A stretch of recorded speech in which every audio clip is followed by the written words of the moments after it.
Most buyers go into an offer thinking that the hard part is past them. They find the house that meets their criteria, the price looks good, the bedroom layout fits their needs, but by the time they realize that the hard part is actually the offer itself, they usually already lost it. And it's not because they didn't want it enough or because the price was wrong. It's because nobody actually walked them through what they were submitting before they submitted it. And that's what I want to fix today. Hi, I'm Abigail Anderson. I'm a realtor here on the Eastside, and the offer conversation is one that I have with almost every buyer I work with because it almost never happens anywhere else. Here's what I see on the ground coming from someone who's received offers in their inbox and someone who sent them out. Buyers treat an offer like a bid at an auction, thinking that the highest number wins.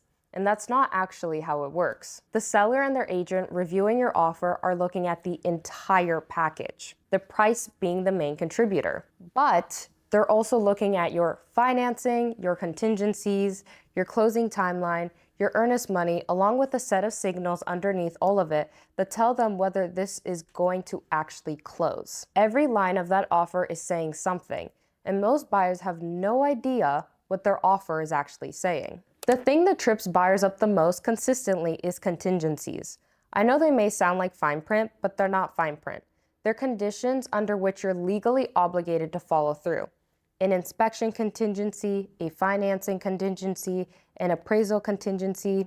These are your off-ramps, and you should understand every one of them. What doesn't get explained in each contingency is that it's also a signal to the seller about your confidence in this deal. A lot of contingencies say, I'm not fully committed yet and I need room to back out. That's not necessarily the wrong call to make, but it does have a cost. And most buyers don't realize they're the ones paying it. In competitive situations, you'll hear about buyers waiving contingencies. I'm not here to tell you whether you should do that or not. What I am here to tell you is that conversations need to happen with your agent before you find a house you love and in the moment when emotions are running high. Escalation clauses are another one of those things that actually sound smarter than they actually are. The idea is, I'll offer this price, but if someone bids higher, I'll automatically beat them by a set amount up to my max. Efficient in theory, but a few problems show up in practice. The first one, you just told the seller your ceiling. You handed them the top number you're willing to pay, which costs you negotiation leverage. And if you're the only offer at the table, you've committed to paying more for absolutely no reason. The second issue, while the listing agent is legally required to present your offer to the seller can instruct their agent up front to reject any offers containing an escalation clause, which means you might not even be in the conversation. Something that doesn't always come up in the buyer conversation is the seller situation. A timeline, maybe they already bought their next place and they need certainty fast.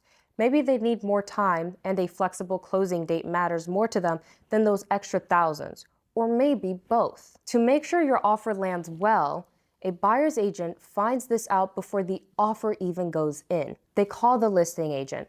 They ask what the seller needs are, what their timeline is, and anything that could impact the offer you want to send in. And this is a detail most people miss. Sometimes you're sending in an offer without realizing the sellers are planning to take it off market within a few days, or that they've already received another offer and you have a competitor. Asking your agent what they know about the seller situation is extremely important. And if they don't know what it is, ask them to find out. That's the part of what you're hiring them for. Now, this is the one I actually want you to sit with. Another reason a qualified buyer loses a home they should have had isn't always the offer, it's sometimes the relationship between agents. Listing agents talk to buyer's agents. They get a read on how the other side communicates, how communicative they are, how organized, how they operate, how likely this deal is to go smoothly. An agent who's known in the market, has a reputation, and who the listing agent has worked with before, that's a different conversation than an unowned agent who showed up with a stronger offer. Most buyers have no idea this dynamic exists, and their agent should be managing it actively. Ask them, do you have a relationship with the listing agent? What do you know about how they operate? If the answer is nothing, that means you potentially are walking in blind, and you need to be prepared for that. The buyers who do well in this market aren't the ones who just offer more money.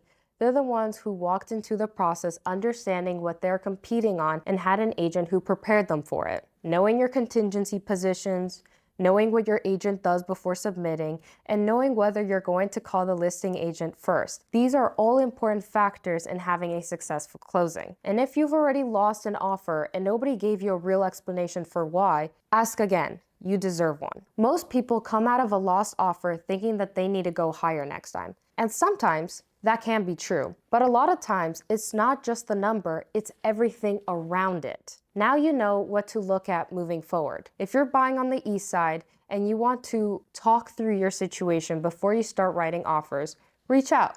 Link is in the description. I'm Abigail Anderson, realtor here on the east side, and I'll see you in the next one.